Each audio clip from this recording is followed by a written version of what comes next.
오늘 하나님께서 우리에게 주신 말씀은 마태복음 19장 16절입니다. 하나님의 말씀 제가 받들 읽을 때 우리 모두 일어서서 경청하겠습니다. 어떤 사람이 주께 와서 이르되 선생님이여 내가 무슨 선한 일을 하여야 영생을 얻으리이까. 이것은 하나님의 말씀입니다. 아멘. 제가 사석에서 그 청년들에게 몇 번 말한 적이 있기는 한데 부끄러운 얘기일 수도 있고 창피한 얘기일 수도 있는데, 저는 복음을 깨닫게 된 지 2년밖에 되지 않았습니다. 물론 저는 모태신앙이고, 그리고 저희 집은 4대째 기독교 신앙을 이어오고 있고 제가 그 4대 장본인인데요. 그러면서 평생 복음이라는 단어는 들었습니다. 하지만 복음을 깨닫게 된 지는 2년밖에 되지 않았습니다. 심지어 목사 안수 받은 지는 3년 됐습니다. 목사 안수를 받고 나서도 받을 때까지만 해도 복음을 깨닫지 못했죠. 복음을 누린 지는 이제 2년밖에 되지 않았다는 것인데, 이제야 복음을 좀 더 깨닫고 믿고 누리게 되고 있긴 하지만 아직은 여전히 유창하게 그리고 탁월하게 복음을 전하고 있지는 못해요. 설명하고 있지는 못해요. 하지만 저는 이제 그 걸음마를 떼고 있는 그 과정이라고 생각을 하고, 그래도 2년 전보다는 지금 꽤 그래도 아장아장 걷고 있다라고 생각하고 있습니다. 그리고 그 첫 발걸음을 떼어가고 있는 그 역사적인 사건에 우리 세이플러스 청년들과 함께 하고 있죠.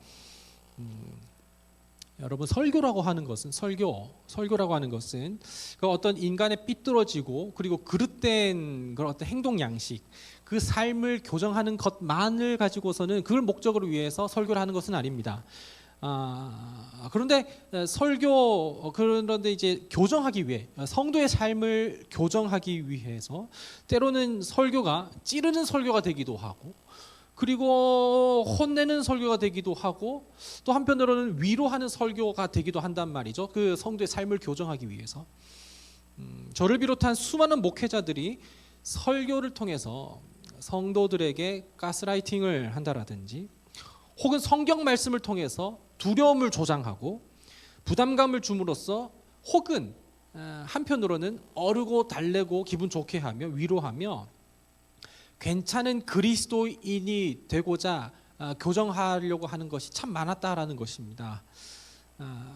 하지만 성경과 설교는 우리가 어떻게 살아가야 하는지에 대한 삶의 교정, 지침 일 뿐만 아니라 그것을 포함하면서도 그리스도께서 우리를 위하여서 우리 대신 또한 우리를 위해 하신 그 일, 그것이 바로 설교라는 것이죠. 설교라는 것은 우리를 위해서, 우리를 향해서, 우리를 대신하여서 하신 그 예수 그리스도의 그 일을 증거하고 선포하고 드러내는 것, 그리고 그분의 아름다우심을 노래하는 것이라면, 우리의 설교는, 그리고 또 제가 준비하고 전해야 할 설교는 우리가 교정해야 할 메시지만은 아닐 것입니다. 오늘도 영원전부터 영원까지 변함없는 그분의 소식, 그분께서 이미 다 이루시고 성취하시고 완성하시고 마치신 그 소식을 우리가 듣고 기뻐하는 것이겠죠. 설교는 하나님의 말씀은 아닙니다. 만약에 하나님의 말씀이었다면 아까 성경 읽을 때 여러분 앉아있고 지금 다 일어서야겠죠. 그러나 장로교뿐만 아니라 모든 예배 중에서, 모든 교단과 교파를 통틀어서 설교 중 가장 핵심 순서는 하나님의 말씀이 받들어져 있는 시간이기 때문에, 그때는 우리가 일어서서 주님의 말씀을 경청하겠지만 설교는 하나님의 말씀은 아닙니다. 그렇지만 그 말씀을 말씀될 수 있도록 전하기 위해서 저는 최선을 다해서 준비를 할 것이고 전할 것이고, 또 언제까지가 될지는 모르겠지만 제가 준비하는 설교는 우리가 지금 당장, 그리고 앞으로 우리가 어떻게 해야 할 어떤 삶의 지침보다는 그리스도께서 하신 일, 그리고 그리스도의 성품, 그리스도의 위격, 그리스도의 신성, 그리스도의 인격, 그리고 그분께서 하신 사역, 그분께서 행하신 모든 일에 대한 이야기일 것입니다. 그리고 그분을 더욱더 높여드리는 것이 우리의 설교고 또한 우리가 들어야 할 메시지고 그분을 누리는 거겠죠. 개인적인 생각이지만 정말 개인적인 생각입니다. 오해하지 않았으면 좋겠는데 저는 개인적으로 연예인 중에서 차은우, 카리나 맞죠? 카리나, 신세경 요 세 명이 탑이라고 생각합니다. 인간계는 아니고 신격 모독은 아닌데요. 신계라고 생각합니다. Another level이라고 하죠. 너무 예쁘고 너무 잘생겼어요. 그렇다고 제가 그 사람들을 사랑하거나 그 사람들을 좋아하는 건 아닌데 그냥 보면 볼수록 보게 돼요. 보고 있는데도 더 보고 있는데도 더 보게 되는 그런 외모를 가졌단 말이죠. 뒤를 돌아보지 마세요. 여러분 그 세 사람 한번 머릿속에 잘 떠올려 보면 좋겠습니다. 제가 그 사람들 사랑한다는 얘기 아니라는 거예요. 아니고요. 그냥 예쁘다고 잘생겼다고. 차은우를 예를 들어 보겠습니다. 차은우가 패션쇼에 나갔을 때 차은우가 데님의 멜란지 후드 티를 입고 나왔다고 생각을 해보세요. 너무 괜찮을 것 같아요. 그리고 나서 들어갔다가 다시 또 다른 옷을 입고 갈아입고 나왔는데 수트를 쫙 빼입고 이렇게 또 나왔다고 해보세요. 아까와는 또 너무 다른 느낌이에요. 그런데 딱 들어가고 나서 다시 나왔는데 군복으로 갈아입고 나왔어요. 와, 너무 늠름하고 너무나도 멋있고 든든할 것 같아요. 그리고 나서 갑자기 이렇게 찢어진 청바지에 거의 골반까지 그 청바지를 내리고 나서 힙하게 내렸는데 너무 또 찰떡이에요. 잘 어울려요. 근데 다 차은우랑 너무 잘 어울린다 말이죠. 패션쇼가 끝났습니다. 차은우가 이렇게 있는데 차은우가 이렇게 저를 보고 웃어요. 그러면 저도 웃을 것 같아요.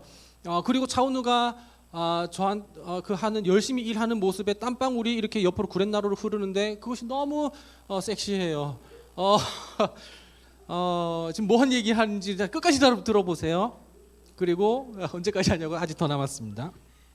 그 집중하는 표정이 너무나도 매력적이고 또 그렇게 더워서 우통을 벗습니다.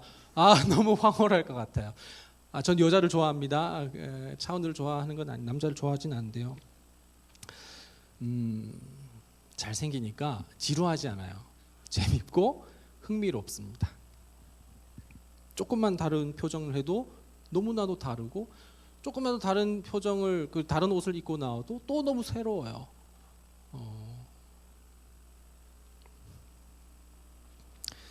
그리스도 중심 설교가 여러분에게 그랬으면 좋겠습니다. 딥 아이돌 시리즈도 그렇고 그리고 다시 11월부터 다시 재개할 스리얼 시리즈도 그렇고 결국에는 끝에는 다 그리스도예요. 내용은 다 뻔해요. 오늘도 다 끝에 가서는 그리스도입니다. 여러분 다 여러분들 결말을 알고 있을 거예요. 하지만 그 증거되고 선포되는 그 그리스도의 아름다움과 영화로움은 또 다른 모양과 또 다른 신격과 또 다른 위격을 설명되고 또 다른 사역으로 설명되고 또 다른 어떤 그분의 하신 일과 그분의 어떤 속성과 그분의 모든 인성으로 다르게 표현될 때마다 그 표현되는 그 그리스도에 대한 설명과 선포되는 그분의 아름다움이 우리에게 너무나도 새롭게 다가오고 그분을 너무나도 흠모하고 싶은 그런 설교가 되면 좋겠다라는 거예요. 그리고 그분을 들음으로써 그분의 하신 일을 알므로써 우리는 더욱더 그분을 사랑하고 즐거워하고 누릴 수 있기를 소망합니다. 차은우 때랑 표정이 다 달라졌는데 이 10월에 4번의 딥 아이돌 시리즈를 통해서 우리는 표면의 우상뿐만 아니라 그 이면의 우상, 딥 아이돌까지를 우리가 보면서 우리가 섬기고 있는 우상에 대해서 좀 직면을 하면 좋겠는데요. 우리 삶의 모든 영역에서 굉장히 좀 촘촘하게 그 우상들은 포진되어 있고 펼쳐져 있습니다. 그래서 그 우상들을 우리가 우리도 몰랐었던 섬기고 있었던 그 우상들을 인식하면 인지할수록 우리는 얼마나 촘촘하게 우상 숭배자였는지를 깨닫게 될 것이고 또 그렇게 우상 숭배자였던 것을 우리가 인지할 때에 우리는 그 자리에 우상이 있었던 그 자리에 우상이 아닌 예수 그리스도의 복음으로 리플레이스 될 수 있게 되기를 소망합니다. 지난주는 우리가 안락의 우상을 하면서 함께 생각해 보았죠. 오늘은 인정에 대한 우상, 인정이라는 우상에 대해서 함께 살펴보고자 하겠습니다. 여러분들은 누군가에게 받아들여지는 것, 받아들여지지 않고 인정받지 못한 경험이 있겠죠. 존중받지 못하고 혹은 사랑받지 못한 적이 있겠죠. 그랬을 때 여러분들 어떤 감정이 드십니까? 기질적으로 누군가에게 10명이 나에게 찬성을 하더라도 한 명이 나를 부정하면 그것이 너무나도 힘들고 아픈 사람이 있는 반면 9명이 10명이 나를 부정하고 존중하지 않아도 한 명이 나를 존중한다면 그것으로 위안 삼을 수 있는 사람이 있기도 하죠. 기질적으로 성격적으로는 뭐 이렇게 나뉘어질 수는 있겠지만 사실 우리는 누군가에게 사랑받지 못하고 존중받지 못하고 그리고 인정받지 못하고 칭찬받지 못한 것에 대한 내재적인 그 두려움은 있을 거라고 생각합니다. 누구라도 내 생각과 내 마음과 나의 어떤 신념과 내 믿음이 존중받지 못하거나 알아주지 않거나 인정받지 못하면 괴로울 수는 있어요. 예를 들어서 그런 겁니다. 제가 전단지 알바를 해요.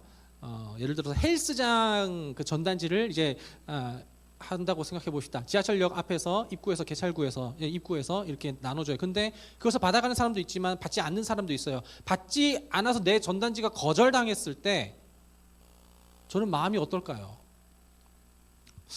아이씨, 한 장 남네. 다른 사람한테 줘야지. 괜찮아요. 꽤 괜찮아요. 그 거절은 괜찮아요. 그런데 그 헬스장을 제가 개업했습니다. 그리고 그 전단지마저 디자인을 제가 했어요. 그리고 나서 그것을 사람들에게 나눠줬을 때 받지 않았을 때는 그걸 거절당했을 때는 기분은 다르겠죠. 더 나아가서 결혼을 앞두고 청첩장을 고심 끝에 그 많은 종류 중에 하나를 골라서 그것도 디테일하게 하나씩 고쳐가며 그 받을 사람의 이름을 써서 청첩장을 마련하고 그 사람이 내밉니다. 근데 그 사람이 내 청첩장을 받지 않아요. 거절당합니다. 그랬을 때는 어떨까요? 여러분, 우리는 남의 헬스장 알바식으로 전단지를 거절했을 때에도 거절당한 것이고 내 청첩장을 거절당해도 거절당한 것이긴 하지만 우리는 그 영역마다 달라요. 내가 거절당하면 정말 기분 나쁜 영역이 있고 거절당해도 괜찮은 영역은 있죠. 인정받지 않고 존중받지 않아도 괜찮은 영역이 있죠. 우리는 그 너무나도 힘들고 괴롭고 두렵고 아픈 그 영역이 있다라는 것이고 그 가운데 우리는 우리 이면에 그 인정의 우상이 숨어 있을 수 있다는 것을 생각을 해봐야 된다는 것입니다. 내가 공들이고 신경을 쓰며 내가 정말 마음을 두고 중요한 가치를 두고 있는 부분에 대해서 존중을 받고 칭찬을 받고 인정을 받으면 저는 괜찮은 사람이라고 생각을 하는 거예요. 그리고 저는 더 괜찮은 사람이 되기 위해 혹은 그 괜찮은 사람이라는 것을 유지하기 위해 더 존경과 칭찬과 인정을 받기 위해서 그 분야를 계속해서 꾸준히 가꾸어 가고 또 노력을 해 갈 것이죠. 또 그러기 위해서 필요한 것들이 있고 그런 것 중에 하나가 아마도 시간과 에너지와 돈 정도가 되겠죠. 저에게 있어서 인정에 대한 부분이라고 했을 때 인정의 우상은 명확하게 있습니다. 몇 가지가 많은데 그 중에 한 영역이라고 하면 바로 설교입니다. 청년부 설교를 마치고 나서 집에 가서 아내에게 오늘 설교 어땠어? 라고 이렇게 물어봅니다. 묻는 경우는 크게 두 가지예요. 그날 제 설교가 생각보다 너무 괜찮아서 이건 나만 느끼는 괜찮음이 아닌 것 같은데 라고 하면서 동의를 구하고 확신을 얻기 위해서 너 진짜 좋았어? 라고 이렇게 대답을 듣기 위해서 그래서 내가 혼자만의 생각이 아니라는 것을 확답받기 위해서 오늘 설교 어땠어? 라고 답정너로 묻는 거죠. 또 다른 케이스가 있습니다.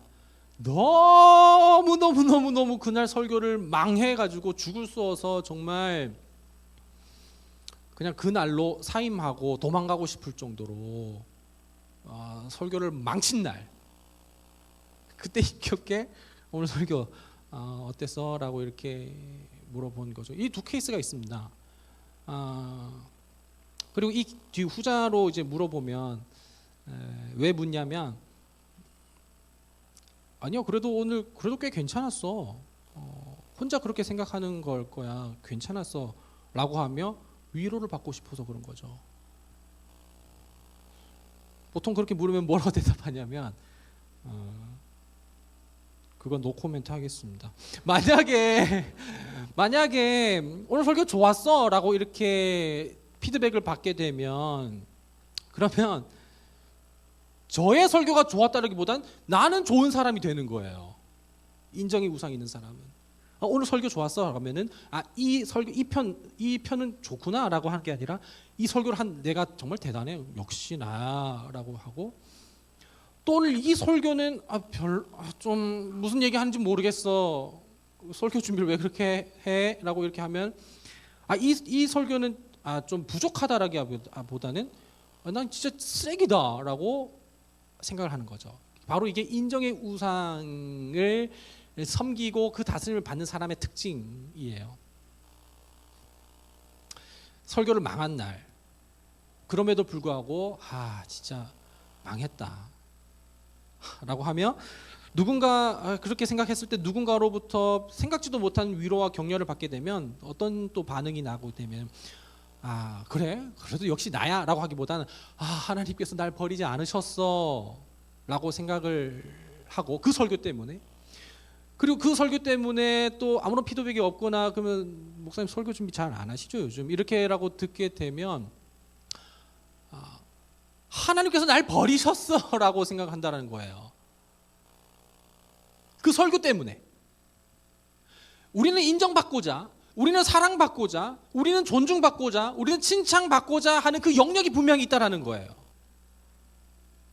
마치 이강성 목사님의 그 사랑받지 못함을 보시고라는 그 설교를 우린 기억할 것입니다. 레아가 야곱의 사랑을 받기 위하여 꾸준히 했었던 것이 있었다면 그것은 아들 낳는 거겠죠. 그것으로 사랑을 받고자 했었던 거였죠. 요한복음 4장에 우물가에 나갔었던 여인이 남편이 여럿 있었는데 그 남편들도 다 옛날 사람들이고 지금 같이 동거하고 있는 사람이 있는데 그 사람은 또 남편이 아니라는 것.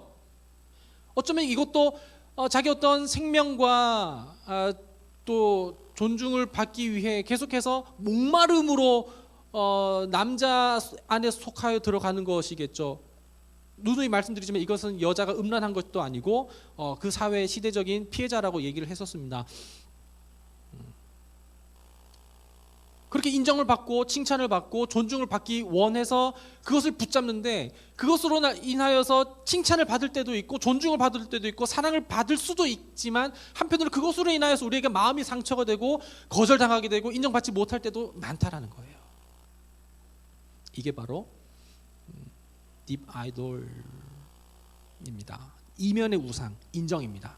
이 인정 이야기를 오늘 하려고 합니다.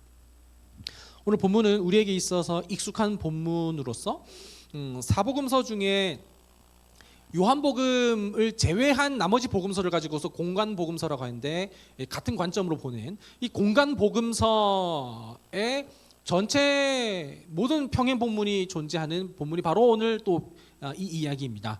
재물이 많은 청년의 이야기. 오늘 우리가 다 알다시피 본문의 내용은 이렇습니다. 꽤 많은 부를 축적한 청년이 예수님을 찾아옵니다. 이 청년이 예수님께 묻습니다. 선생님이요. 다른 본문에서는 선한 선생님이요라고 하는데 우리 본문에서, 오늘 본문에서는 선한이라는 이야기는 빠졌어요. 선생님이요, 내가 어떻게 선한 일을 행하여야 영생을 얻겠나이까라고 이렇게 묻습니다.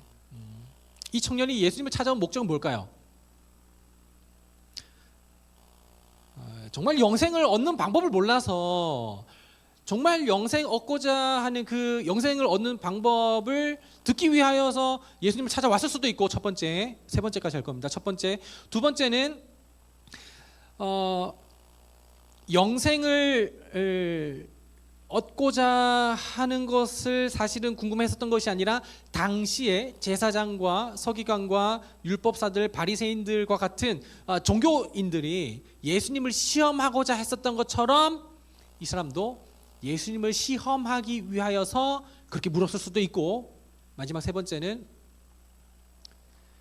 내가 영생을 얻을 자격이 있는데 확답을 달라고. 아까 제 설교 나 오늘 설교 잘했어? 했을 때 잘했어 라고 말 듣고 싶어서 제가 어떻게 하면 영생을 얻을 수 있겠습니까? 라고 하면서 너 지금 하는 대로 하면 영생을 얻을 수 있을 거야 라는 그 대답을 얻고 싶어서 갔을 수도 있다는 거죠.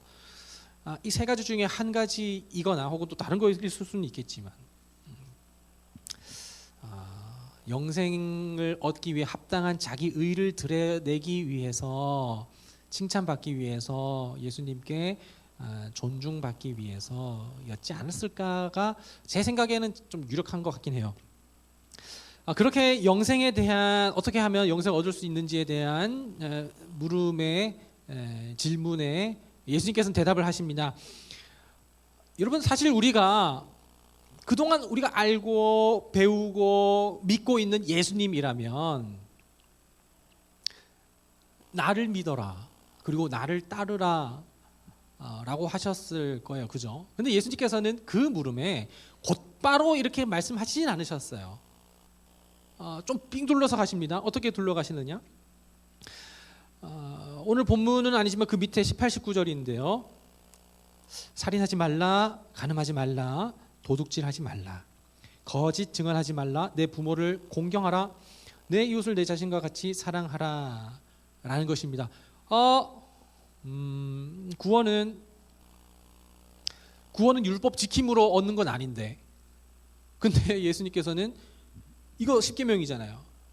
이거 모세 율법이잖아요. 근데 예수님께서는 모세 율법을 이야기를 하시는 거예요. 예수님께서 그러면 이 율법을 통해서 우리가 얼마나 죄인인지를 알려고 빌드업 하시는 거구나 라고 이렇게 생각을 하면 될 것 같은데, 그런데 이 청년이 그건 제가 어렸을 때부터 다 지켰나이다 라고 이야기를 합니다. 자, 그러면 예수님께서 놓은 덫에 걸린 거예요. 진짜야? 너 다 못 지켰어. 너 거짓말 정말 한 번도 안 한 적 있어? 라고 얘기를 한다든지, 간음하지 말라고 했었는데 여자를 보며 음욕을 품는 마음이 있는 것만으로도 간음한 거야 라고 하면서 죄인으로 나 몰아붙이고 정죄할 수 있는데, 근데 예수님 또 그렇게 또 하지는 않으셨어요. 뭐라고 말씀하시냐면, 너에게는 아직 하나씩 부족한 것이 있으니 라고 말씀하십니다. 그러면서 너가 갖고 있는 것을, 소유를 다 팔아 가난한 이들에게 나눠주고 너는 나를 따르라.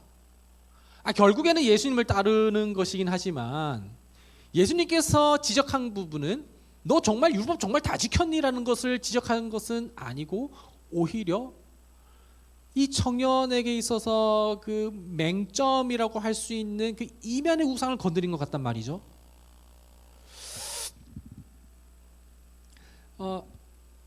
여기 이 청년은 하나님의 계명은 정말 잘 지켰었던 사람입니다. 청년은 정말 십계명을 지키라고 했었을 때, 그렇지, 난 정말 십계명 어렸을 때부터 잘 지켰지, 주님 보세요, 이게 제 성적표입니다, 율법을 지키는 제 성적표예요, 저는 어렸을 때부터 다 지켰어요 라고 하며 떳떳하게 흡족하게 자기 의를 자랑할 수가 있었단 말입니다. 어릴 적부터 이 청년이 줄곧 살아왔을 때 이 청년에게 십계명을 지켜라 라고 했었을 때 그 얘기를 듣는 순간, 와우, 영생은 바로 나의 것이라고, 영생은 더욱더 나에게 가까이 왔을 것이라고 생각을 한 거죠. 그리고 그동안 그렇게 철저하게 살아왔었던 자기의 모든 전 인생이 이제야 인정을 받고 이제야 존중받아지며 이것이 바로 더욱더 결실이 맺어지는 달콤한 열매라고 생각을 했었을 거예요.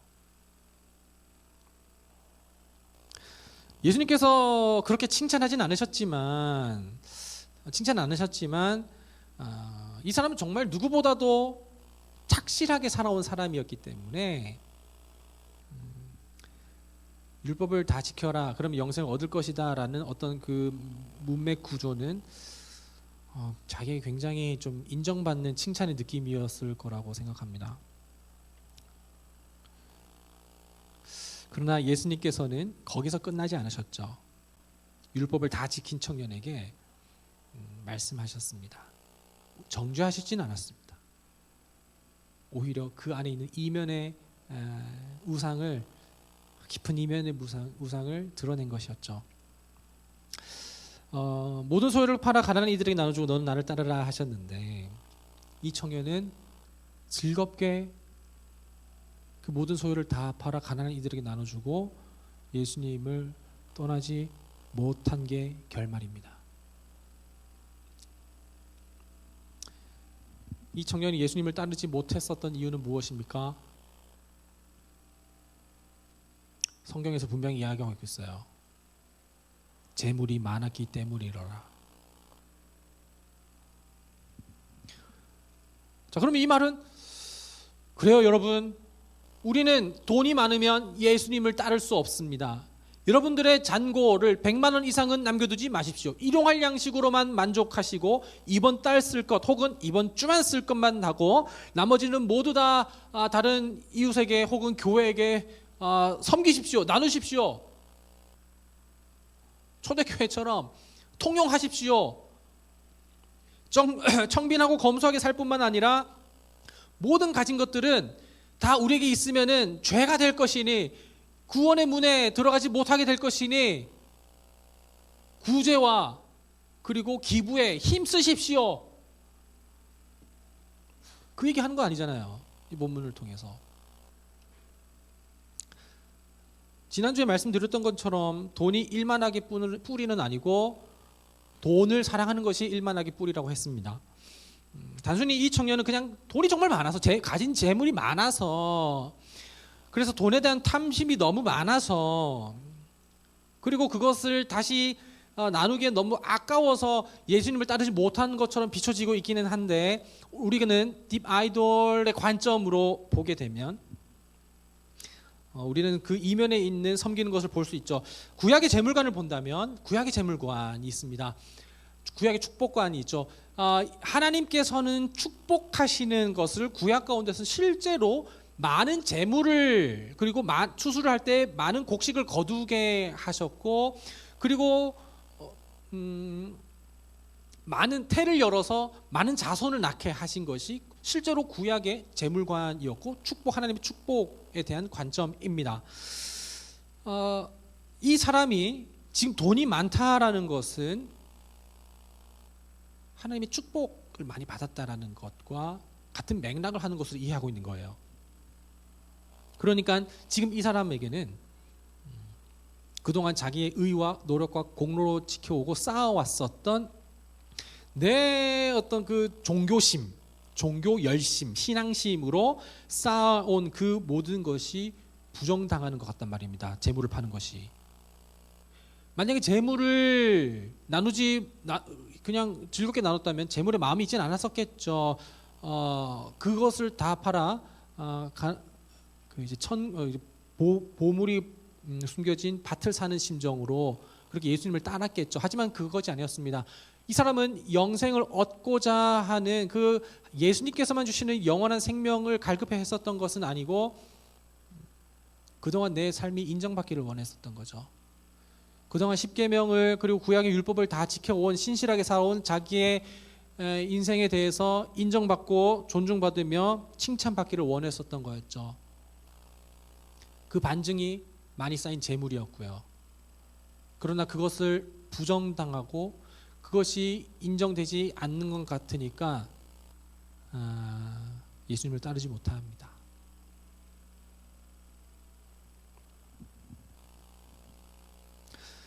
이 청년의 표면적인 우상은 돈인 것처럼 보이지만 이면의 우상은 돈이 아니었습니다. 그것은 바로 인정이었습니다. 칭찬이었고 존경이었고 존중이었습니다. 그것을 부정당할 때 그것을 부정하신 하나님을 믿기 싫어집니다. 오늘 성경 본문을 이 이야기의 전체, 그러니까 16절부터 22절까지로 삼지 않고 16절만 선택한 이유는 무엇이냐면, 여러분 16절에 조금 더 집중하고자 했기 때문에 그런 것입니다. 본문에서 이 청년은 영생을 얻기 위한 태도가 어떻습니까? 영생을 얻고자 하기 위해서 예수님께 물었던 질문을 우리가 조금 더 자세히 보면 알 수가 있겠죠. 무슨 선한 일을 하여야, doing에 대한 문제입니다. 영생을 얻는 조건을 내가 어떤 선한 일을 하여야가 대전제였습니다. 이 사람에게는. 영생을 얻는 조건부가 자기의 행위에 있었던 거였죠. 그리고 그것이 착한 일이면, 선한 일이면 되는 줄로 알고 있었던 거였죠. 여러분은 영원한 생명에 대해서 얼마나 소망이 있으십니까? 영생. 사실 뭐 영생까지는 아니고 오래 사는 것 정도. 이 땅 가운데 살 때 그래도 힘들지 않고 지금에 있는 어려움이 괜찮아지는 정도. 사실 영원한 생명에 대한 욕심이 있으세요? 혹은 소망이 있으세요? 잘 와닿지는 않잖아요. 당시에는 영원한 그 생명에 대한 것은 오늘날 우리에게 뭘로 하면은 조금 더 현대인들에게 좀 입체적으로 다가올까, 그냥 짧은 시간 좀 생각을 해봤는데 그냥 인정인 것 같습니다. 인정. 그러니까 어떻게 하여야 하나님께 인정을 얻겠삼나이까? 라는 것이죠. 어떻게 해야? 영생까지 안 가도 될 것 같아요. 그리고 하나님께 인정을 받는 사람은 영생을 얻겠죠. 영생을 포함하는 거겠죠. 하나님의 인정 가운데는. 어떻게 하면 하나님의 선한 일을 해야 하나님께 인정을 얻겠습니까? 라는 것이에요. 여러분, 하나님께 인정을 받는 것과 거절당하는 것에 대해서는 조금 더 다가올까요? 또 다른 괜찮은 용어가 있다면 나중에 또 소개를 해주시면 좋겠어요. 우리는, 그리고 오늘 본문에 있는 이 청년은 착한 일을 하여야 영생을 얻을 수 있는 줄로 알고 그 어떤 착한 일인지를 묻는 거죠. 복음을 설명하라고 하면 저에게 목사님 복음에 대해서 설명을 해주세요. 한 줄로요. 라고 하면 어떻게 설명할 수 있을까라고 하지만 사실 성경에 있는 모든 어떤 단어들의 어떤 개념은 한 줄로 설명하기는 굉장히 힘들어요. 그렇지만 그럼에도 불구하고 한 줄로 요약해 주세요라고 이렇게 이야기를 한다면 복음은 조언이 아니라 충고가 아니라 소식이다 로 요약할 수 있을 것 같습니다. 이것은 팀 켈러 목사님이 했던 이야기인데, 복음이라는 것은 우리가 해야 할 일이 아니라 그분께서 하신 일이죠. 계속해서 저는 얘기해서 많이 들었을 것입니다. 이 조언처럼 충고처럼 우리에게 전해지는 명령은 그 명령을 들었을 때 그 명령을 듣고 그 명령에 따라서 부담스럽지만, 반감이 들지만, 두렵지만, 납득되지 않고 동의가 되지 않고 이해가 되지 않지만 내 삶을 교정해야 하죠. 그것은 복음이 아니라는 것입니다. 그것은 조언이고 충고이라는 것입니다. 우리의 노력과 능력으로 두렵지만, 부담스럽지만, 납득되지 않지만, 이해되지 않지만, 즐겁진 않지만 그렇게 내 노력과 공로로 참아내며 절제하며 금욕하며 쌓아 올리는 바벨탑이 아니라는 거예요. 복음은 오히려 우리의 능력과 우리의 노력과 우리의 자랑거리가 되는 그것으로는 결코 얻을 수 없는 하나님의 인정, 우리의 것으로는 도무지 하나님을 즐겁게 할 수 없고 만족시킬 수 없는데 우리를 위하여서 모든 것을 다 이루시고 치루시고 성취하시고 완성하시고 마침 마치신 그 그리스도의 일, 그 소식이 우리 가운데 들려지게 될 때, 그 들려지게 됐을 때 자연스럽게 나타나는 우리들의 반응이라는 것입니다. 복음은 굉장히 그 2000년 전에 로마 시대 가운데 유앙겔리온은 정치적인 단어라고 했어요. 유는 조언이고 앙겔리온은 소식입니다. 전령입니다. 전령. 그러니까 마라톤을 우리가 생각하면 되는데 그 승리했다는 소식을 가지고서 달려가서 본진에 그리고 혹은 이 흩어진 진영에 전하는 소식입니다. 굉장히 정치적인 당시의 용어예요. 그리고 그것이 복음이 그 당시에 어떻게 쓰여졌냐면 당시에 그 황제의 즉위 혹은 전쟁의 승리였을 때 유앙겔리온이라는 단어가 쓰였단 말이죠. 그리고 그 마가복음이 시작될 때 예수 그리스도의 복음의 시작이라고 이야기를 합니다. 그러니까 황제의 복음이다라고 할 수도 있지만 그냥 복음이라고 하지 않고 예수 그리스도의 복음이다라는 거죠. 그걸 들려지는 거죠. 전쟁이 끝났습니다. 혹은 새로운 왕이 즉위했습니다. 그러면은 어떻게 해야 할까요?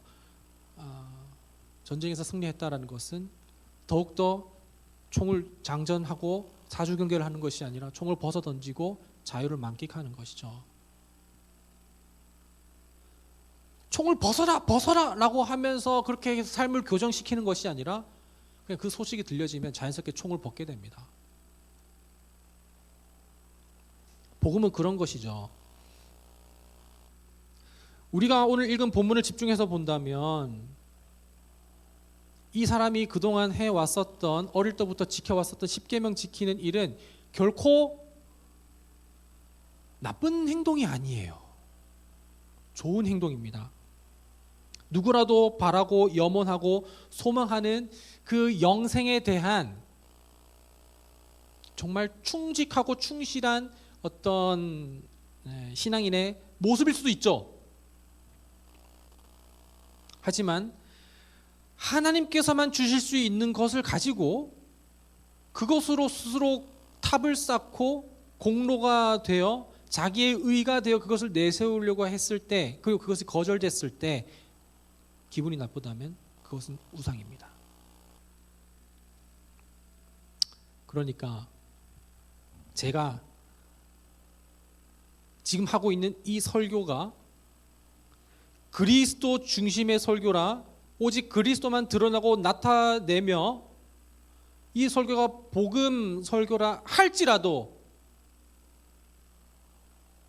그 설교가 전해지는 중에 자고 있는 사람들의 모습을 보면 제 마음이 실족하고 누가 자고 있어서 얘기하는 게 아니라, 혹은 박 목사는 설교가 맨날 똑같아 라고 하면 내가 하고 있는 일에 대해서 의심을 하게 된다거나 기분이 나쁠 때 혹은 그 사람을 정죄하게 될 때 설교를 하더라도 인정의 우상을 섬기고 있다는 것입니다. 그러니까 하고 싶은 이야기는 뭐냐면 우리의 죄는 나쁜 것만 가지고서 죄라고 이야기를 하는 것이 아니라 그 동기가 선하고 많은 사람들에게 선한 영향력을 끼친다 하더라도 그것이 우상 가운데 있을 때에는 죄로 오염된다는 것이에요. 그래서 어떤 목사님이 얘기했는데 어떤 목사님이 얘기했는지 기억이 안 나지만 우리는 나쁜 행동뿐만 아니라 선한 행동까지도 회개해야 한다고 얘기합니다. 그것이 우상이 되었기 때문에 그런 것이죠.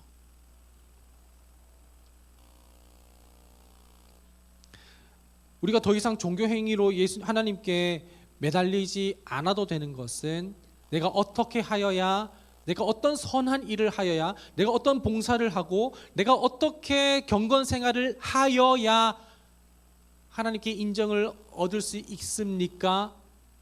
제가 직장 생활을 할 때 어떻게 하여야 하나님께서 내 삶을 축복하시겠습니까? 내가 어떻게 하여야 하나님께 사랑을 받고 버림받지 않을 수 있습니까? 라고 하는 것은 질문 자체가 잘못됐다는 거예요. 우리가 더 이상 종교 행위로 매달리지 않아도 됨은 예수님께서 그 모든 것을 다 감당하셨다라는 것입니다. 예수님께서는 우리가 하나님께 받아들여지기 위해, 하나님께 인정받기 위해 예수님께서는 그분의 인정을 멀리 하시고 이 땅 가운데 내려오셨습니다. 우리가 받아야 할 그 거절을, 우리가 당해야 할 그 버림받음을 우리 예수님께서 우리 대신 거절당하시고, 그리고 예수님께서 대신 버림받으심으로써, 그분의 생명을 내어주심으로써 예수님을 통해 우리가 주님께 인정받게 되고 사랑받게 되었다라는 것입니다. 우리가 그 복음의 기쁜 소식을 안다면, 박 목사 설교는 맨날 똑같아 라고 이야기를 한다고 하더라도 저는 그 사람들의 피드백보다는 하나님 그래도 그런 소리가 있을지언정 저는 오늘 그리스도만을 증거하고 선포하겠습니다 라고 하는 자유함이 있겠죠. 사람들의 인정이 있지 않더라도, 그리고 칭찬이 있지 않더라도, 존중이 있지 않더라도 나를 위하여서 버림받으시고 거절당하신 예수 그리스도를 기억한다면 나는 오늘 주님을 더욱더 사랑하고 주님을 전하겠죠. 저는 목사라서 조금 더 쉽긴 하겠지만 삶 가운데 세상 속으로 나아가야 하는 여러분은 조금 더 어려울 것이라고 생각해요. 그러나 우리는 칭찬받지 못한다 할지라도, 사람들에게 용납받지 못한다 하더라도, 사람들에게 인정받지 못하고 존중받지 못하고 사랑받지 못한다 하더라도 그분께서 우리를 위하여서 대신 하신 것을 우리가 기억하고 묵상하고 붙잡는다면 잠깐은 기분 나쁠 수 있고 잠깐은 마음이 흔들릴 수는 있지만 그분 안에서 코람데오 하나님 앞에서 그리스도 안에서 우리는 신앙의 태도를 복음을 들은 자의 태도로서 유지할 수 있겠죠. 예수님께서는 40일 광야의 금식 기간 동안 마귀에게 인정받고자 마귀가 시키는 것을 다 하지 않으셨어요. 마귀에게도 인정받지 않았을 뿐만 아니라 그분은 당시에 모든 유력한 자들, 종교 지도자들과 그 비롯해서 모든 사람들에게 조롱과 수치와 멸시와 당해야 할 모든 조롱을 다 당하셨다는 말입니다. 그 거절당하신 분이 우리를 위해 죽으셨고 우리를 위해 십자가를 감당하셨고 우리를 위해 자기의 모든 것을 다 내어주셨으니 이제는 우리의 것이 아니라 그분의 내어주심으로 인하여서 하나님께 받아들여지게 된다는 것을 우리가 기억하고 묵상한다면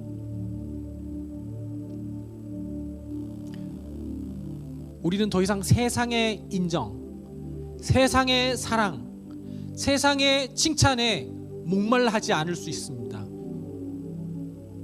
레아가 더 이상 사랑받기 위해서 자녀를 낳으려고 애쓰는 것이 아닌 것처럼 예수님께서 마귀에게 인정받고자 시키는 그 모든 것을 하시지 않았던 것처럼 우리는 사람의 인정 때문에 우리의 신앙생활이 흔들리지 않을 수 있습니다. 우리의 신앙생활은 우리 됨은 그리스도께서 우리를 위하여서 하신 일, 그것을 우리가 더욱더 믿고 의지하고 붙잡고 누릴 때 우리는 우리 안에 있는 그 모든 인정의 우상을 무너뜨리시는 예수님, 그리고 하나님의 인정을 누리는 그 복음의 참된 자유를 누릴 수 있을 것입니다.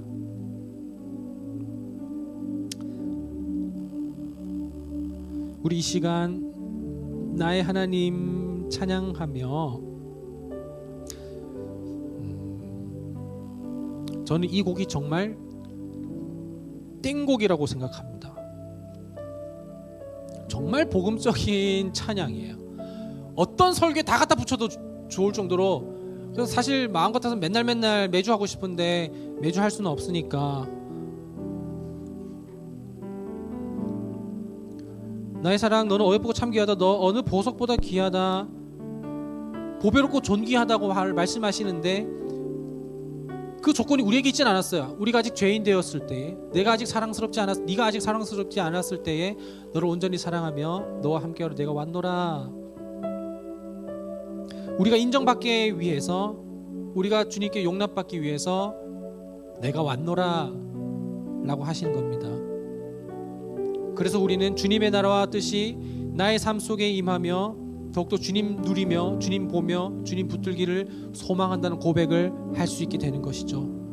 거룩히 살아갈 힘과 두려움 없는 믿음은 우리 안에 있는 것이 아니라 전적으로 외부로부터 우리에게 주시는 것이기 때문에 우리는 언제나 주님을 찬양할 수 있을 거라 믿습니다. 오늘 이 찬양 우리 함께 마음을 다해 고백하며 제가 가사 불러드릴 테니까 가능하신 분은 눈을 감고 말씀 기억하며 믿음을 다해 고백하며 찬양하겠습니다.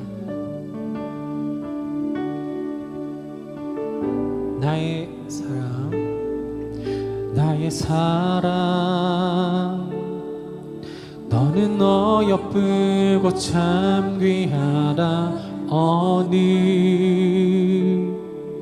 보석보다 귀하다.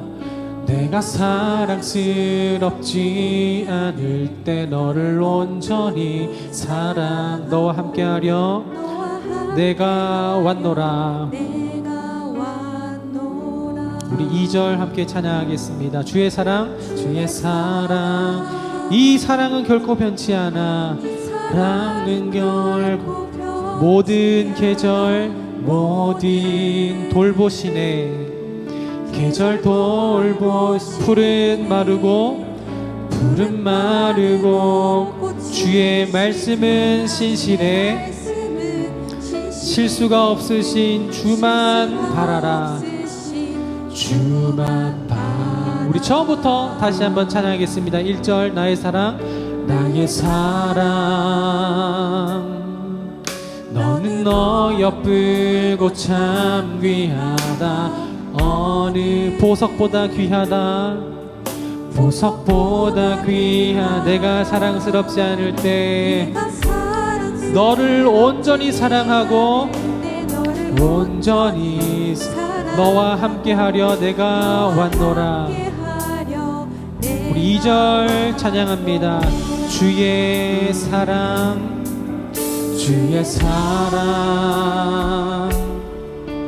이 사랑은 결코 모든 계절 돌보시네. 계절도 푸른 마르고 꽃은 시드나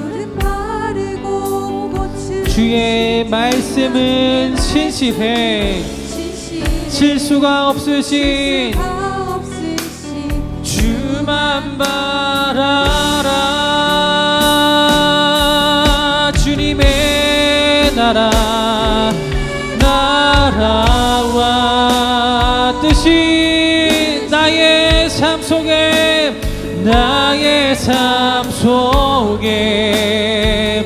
임하시. 주님 알기를 주님 보기를 주만 보기를 소망해. 거룩히 살아갈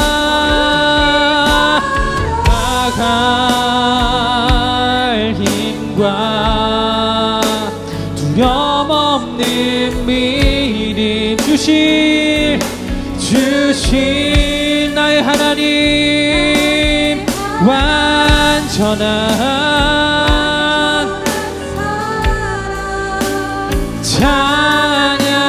우리 다시 한번 주님의 나라와 뜻이, 주님의 나라와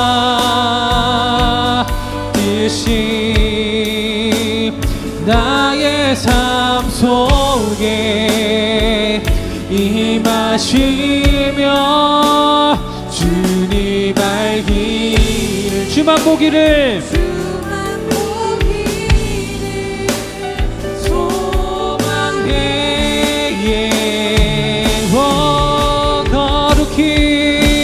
거룩히 사랑할 힘과 두려움 없는 믿음 주실 나의 하나님 완전한 삶. 우리 함께 이 시간 기도하며 나아갑니다. 하나님, 기도할 때에 하나님 우리 이면에 있는 인정의 우상을 무너지게 하여 주옵소서. 거절당하는 아픔과 칭찬받지 못하고 인정받지 못하는 그 두려움을 전부 다 무너지게 하여 주시고, 날 위해 돌아가신 예수 그리스도를 통하여서 하나님의 인정과 보배롭고 존귀하다는 그 칭찬과 사랑을 누리게 하여 주옵소서라고 우리 함께 주님의 이름 붙잡고 기도하며 나아가십시다. 기도합시다. 하나님.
하나님, 아마도 누가복음 15장의 그 둘째 아들이 아버지께 많은 재산을 받아 타국에 갔었을 때는 많은 사람들이 그 둘째를 인정해주고 칭찬하며 존중하고 존경하고 사랑했을 것입니다. 하지만 둘째가 그 모든 것을 다 잃어버렸을 때는 그 주변의 모든 사람들이 다 떠나갔을 것입니다.